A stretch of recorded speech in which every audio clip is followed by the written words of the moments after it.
বিশ্বের জনবহুল দেশ ভারতের পশ্চিমবঙ্গে ৪ বছর বয়সী এক শিশুর শরীরে বার্ড ফ্লু পাওয়া গেছে। এই প্রথম ভারতে কোনো বার্ড ফ্লু আক্রান্ত রোগী শনাক্ত হওয়ার বিষয়টি নিশ্চিত করেছে বিশ্ব স্বাস্থ্য সংস্থা। মঙ্গলবার সংস্থাটি জানায়, গেল কয়েকদিন ধরে বিশ্বব্যাপী বৃদ্ধি পেয়েছে বার্ড ফ্লুর প্রকোপ। এর মধ্যেই ভারতে মিলল এই ভাইরাসে আক্রান্ত রোগীর সন্ধান। সূত্র জানায়, গেল ফেব্রুয়ারিতে প্রচণ্ড শ্বাস প্রশ্বাসের সমস্যা, জ্বর এবং পেটের ব্যথা নিয়ে স্থানীয় একটি হাসপাতালে ভর্তি হয় এই শিশুটি।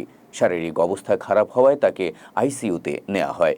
দীর্ঘ ৩ মাস চিকিৎসা নেওয়ার পর সে হাসপাতাল থেকে ছাড়া পায়। বার্ড ফ্লুতে আক্রান্ত শিশুটির বাড়ি ও আশপাশে পোল্ট্রি মুরগি ছিল বলে জানিয়েছে বিশ্ব স্বাস্থ্য সংস্থা। আর সেখান থেকে এই ছেলে শিশুটি প্রাণঘাতী এ রোগে আক্রান্ত হয়েছে বলে ধারণা করা হচ্ছে।